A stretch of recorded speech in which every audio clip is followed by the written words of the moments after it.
from Inoue. This is a fearsome flurry, and he's got him on the left. Әдетте кіші салмақтағы кәсіпқой боксшыларға жанкүйерлер аса көп назар аудармайды. Алайда өзінің сұмдық нокауттерімен әлем назарын өзіне аудара алған жапондық Наоя Иноуэ ең үздік боксшылардың қатарында. Рейтингте тіпті Канелоның өзін артқа тастаған бұл жапондық боксшы қазір 4 салмақ дәрежесінде әлем чемпионы атанып үлгеріпті. Бүгін біз сіздермен осы бір жапондық монстр туралы айтатын боламыз.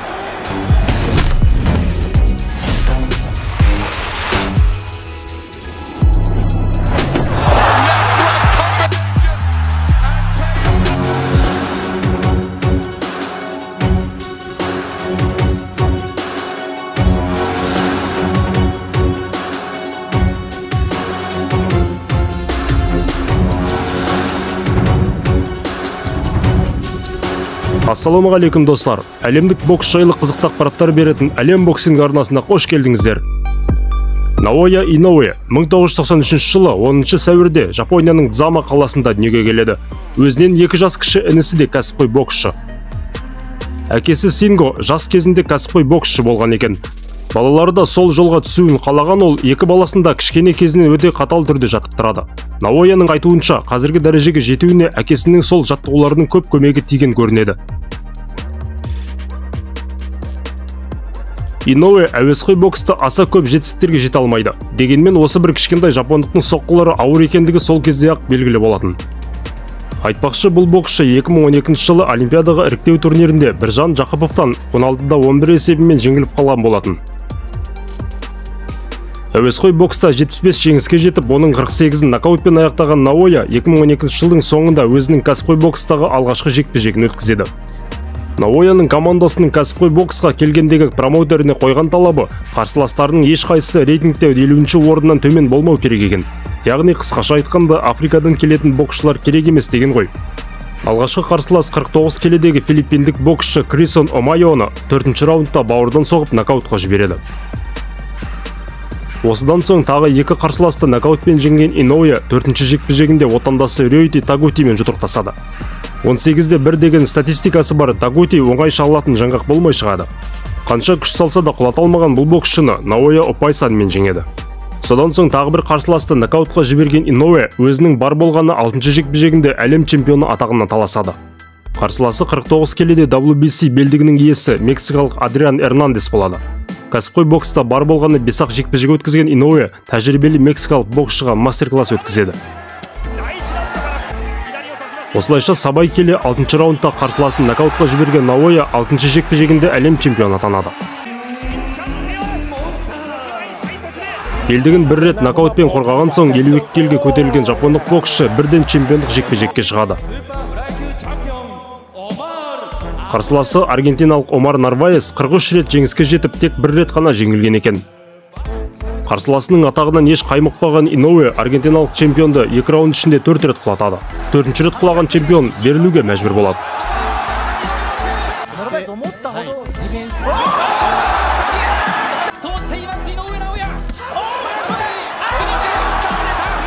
Бұл жекпе-жекте Иноуэ 8-ші жекпе-жегінде 2 салмақта чемпион атанған боксшы ретінде рекорд жасайды.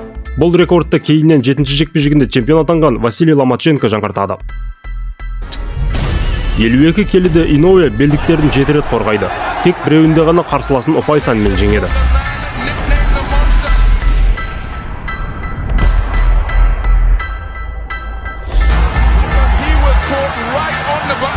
Екі 2018 жылы 25 мамырда 54 келеге ауысқан жапондық осы салмақта WBA белдігінің иесі британдық Джейми Макдонеллға қарсы шығады. Наоя еңгезердей британ боксшысын 1-ші раундта қуалап жүріп соғып нокаутқа жібереді.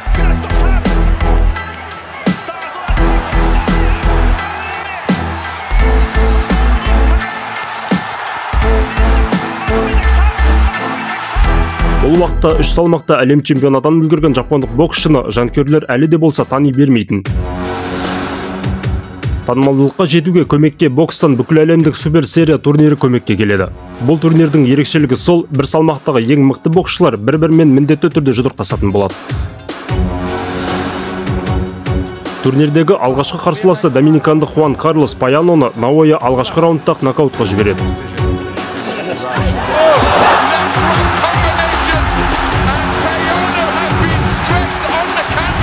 2019 жылы 18 мамырда өткен турнирдің жартылай финалында Иноуэ осы салмақтағы IBF белдігінің иесі әлі жеңіліс көрмеген пуэрториколық Эммануэль Родригес болады.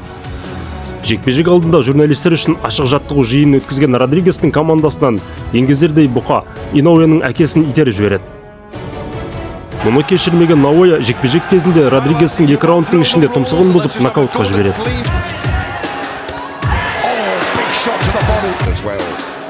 For this fight, and he's eaten a couple there. Mike Inoue, this is a fearsome flurry, and he's got him on the left. But again is Rodriguez. Here comes Inoue. Oh, he's got it. Much more than that. Surely Rodriguez. 2 minutes to go, John. Oh, this is unbelievable for Inoue. Third time he's got. 2019 жылдың 7 қарашасында турнирдің финалдық кездесуі өтеді. Мұнда Иноуэның қарсыласы филиппиндік бокс жұлдызы Нанито Данейр болады. Алғашқы раундтарда Наоя қарсыласын әдеттегіше сұлап салуға ұмтылып бағады. Алайда 4 салмақтың чемпионы Данейр міз бақпайды. Тіпті екінші раундта сол қолдың соққысымен Наояның қарқынын сәл ғана болса да басып қояды. 5-ші раундта Иноуэге қарсыласын есеңгіретудің сәті түскенмен құлата алмайды.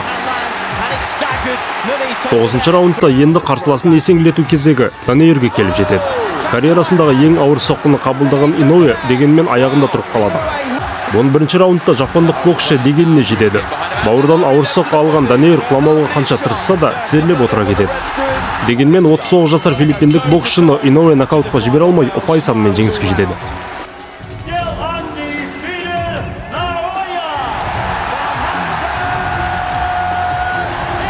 Атақты супер серияның жеңімпазы атанған жапондық боксшы енді Top Rank промоутерлік компаниясымен келісімшартқа отырып, ақш рингін бағындыруға аттанады. Бұған дейін ол жекпе-жектерінің барлығын дерлік Жапонияда өткізген болатын. 2020 жылдың соңында Иноуэ австралиялық Джейсон Малонимен жұдырықтасады. Бұл уақытта біраз тәжірибе жинақтап қалған 27 жасар Наоя жекпе-жекті асықпай бастап, қарсыласын 6-ші раундта нокдаунға түсіреді. Сонда да берілгісі келмеген Малониді жапондық боксшы 7-ші раундта оң қолдың тура соққысымен әдемі нокаутқа жібереді. 2022 жылдың жазында Нанито Данейрмен реванш өтеді. Алдыңғы жекпе-жектен соң екі қарсыласын нокаутқа жіберіп WBC белдігін иемденіп алған Данейр дегенмен жас жапондық монстрға ештеме істей алмайды. Иноуэ қарсыласын 2-ші раундта ауыр нокаутқа жібереді.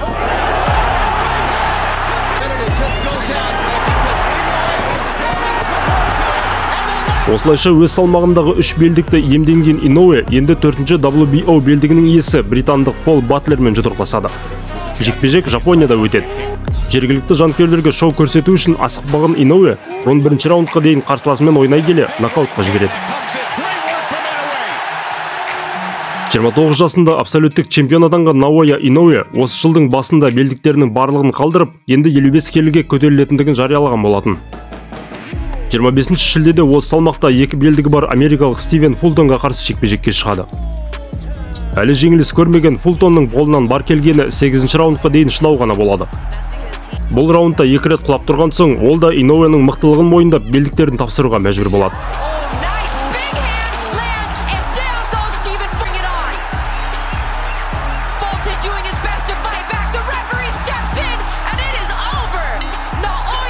Міне достар, әлемдегі ең үздік боксшылардың ішінде Кроуфордтан кейін екінші болып тұрған Наоя Иноуэның тасы қазірше өрге домалап тұр.